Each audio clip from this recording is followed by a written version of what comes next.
Good afternoon. We'll hear from the Secretary General and then take some questions. Good afternoon.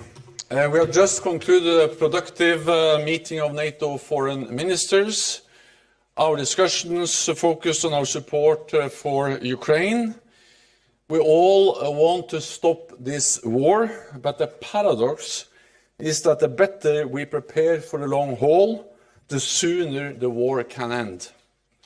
Russia must understand that it cannot wait us out.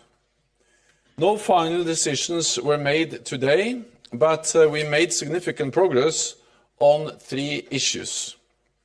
First, NATO's plans to play a greater coordinating role in the provision of equipment and training.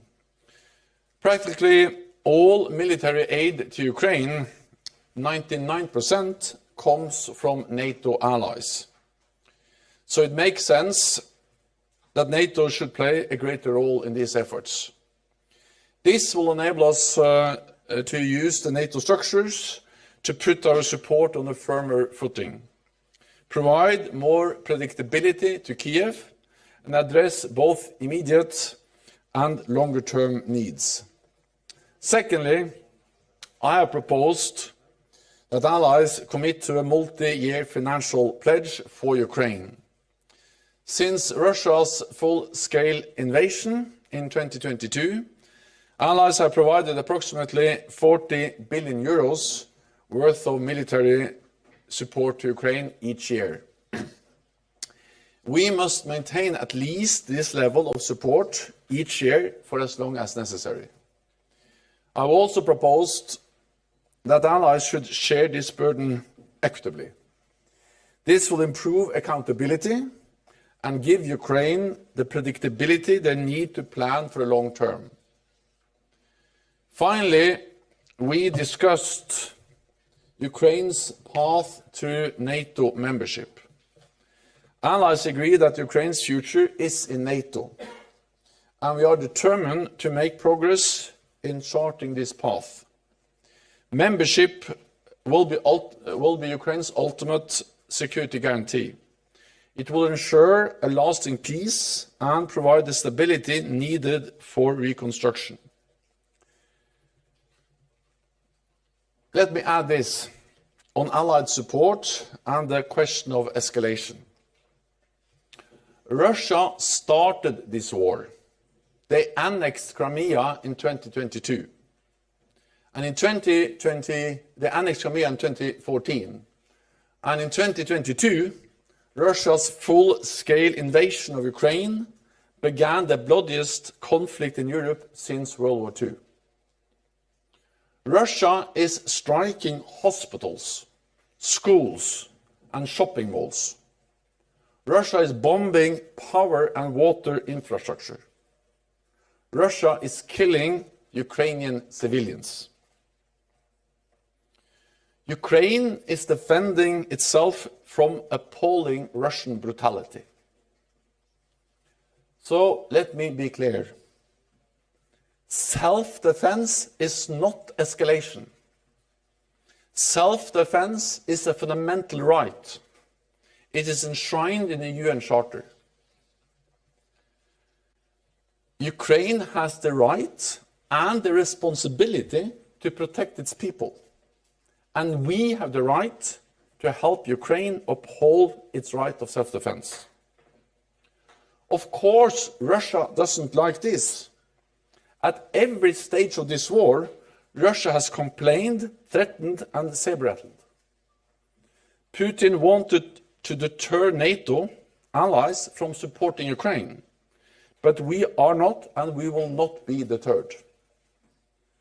Russia is the one attacking. Russia is the one escalating, most recently by opening a new front in the Kharkiv region, and with waves of new strikes on Ukrainian citizens. As the war has evolved, our support has evolved, and it will continue to evolve. I welcome that allies are providing many different types of assistance. And at the NATO summit, we'll put NATO's support on a firmer footing for the long haul. Thank you, Secretary General. I'll start with Bloomberg. Andrea.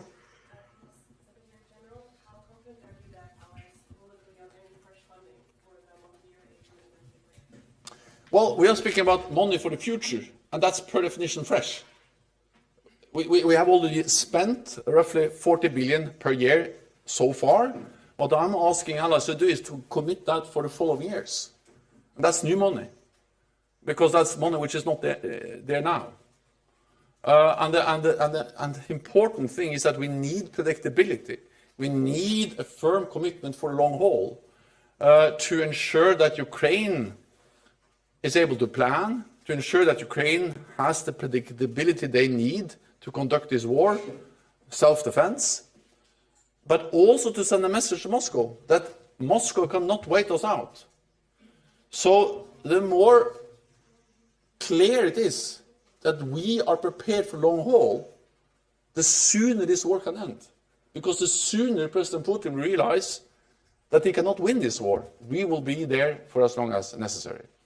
Let me just add, before we continue, that I would also like to thank the Czech authorities, the Czech government, and the foreign minister for hosting this event. The foreign ministerial has been excellent, and the surroundings, the city of Prague, the castle, has been an excellent venue for a very important foreign ministerial meeting in NATO.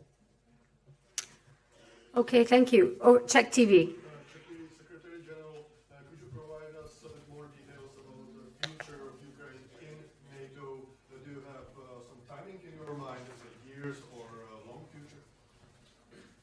NATO allies agree that Ukraine will become a member of the alliance. We are working on how to move Ukraine closer to membership. At the Vilnius summit, we agreed on important steps.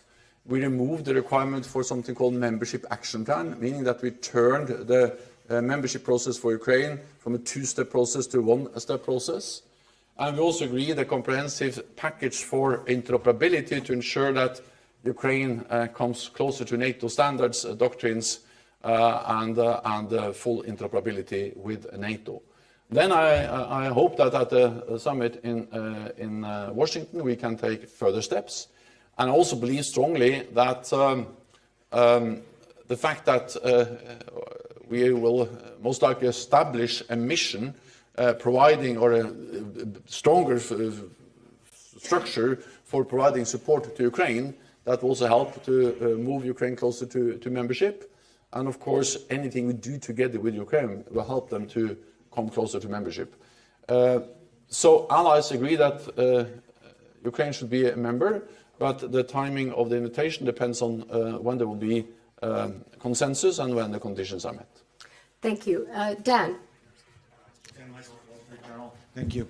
The announcement yesterday or decision yesterday by the U.S., Germany, and maybe some other allies about possibly striking into Russia, retaliatory strikes into Russia, seems to be the latest example of NATO members coming around to a position that Ukraine and some allies have been begging for a long time, often less than what Ukraine wants, but actually relenting. Over the past day, has there been any discussion, or is there any ongoing discussion about trying to get more ahead on some of these tactics and enabling Ukraine to do more to actually pursue the strategy that you've outlined? Thank you. As this war has evolved, NATO's support has evolved, and I welcome that allies are easing restrictions on the use of weapons. We need to remember what this is. This is a war of aggression. Russia has attacked Ukraine, and Ukraine has the right of self-defense, and the right of self-defense includes also striking legitimate military targets in Russia. And the fact that Russia has launched a new offensive, that they have escalated the war by opening a new front in the north, trying to move towards Kharkiv or into the Kharkiv region, demonstrates that when they now are attacking Ukraine from inside Russia, on the other side of the border, where when the borderline and the front line is more or less the same, then of course the only way to attack behind enemy lines is also then to attack into Russian or to strike into Russian territory. allies are providing support in different ways. Some allies have never imposed any restrictions. Other allies have eased their restrictions. We just need to be vigilant. We need to adapt and evolve our support as the war evolves. And of course, we address these issues in the meeting today, and will continue to coordinate very closely. That's also one of the reasons why I believe it will be helpful to have a stronger NATO coordination and a long-term financial pledge in line with what I have proposed. Okay, Fats, Thomas, over there. Over there. Yeah, thank you. Thanks a lot, Thomas Kuschka, Frankfurter Allgemeine Zeitung. Secretary General, again, 2 questions on the multi-year pledge. So do I understand you correctly that you no longer call for allies to make commitments for the time after the war? Because, of course, the 40 billion refers to wartime contributions. And secondly, when you say that the burden should be spread equitably among allies, are you referring to the NATO spending key, so contributions to common costs at NATO? Thank you. So we will now start the work on the details of such a financial pledge. And there's no way I can go into all the details before I have presented them to all the allies and before we have worked through those details. But I strongly believe that we need a financial pledge, both to address immediate needs, but also to address the need to build a future force. So this is about making the Ukrainians able to defend themselves today and to deter future attacks in the future. So it's a combination of short-term and long-term. And of course, many of the things we do now as immediate responses to the immediate needs, for instance, providing F-16s, is part of the immediate response, the immediate needs for Ukraine to defend themselves today. But of course, many of those capabilities will also be part of the future force to deter any attack in the future. So I think this distinction between the future force and the needs today is a bit artificial. These things are linked, and therefore I think also it makes sense that NATO plays a role both in building the future force and in coordinating the support for helping the Ukrainians to deter aggression or to defend aggression today. Then again, details on burden sharing. We have to come back to that.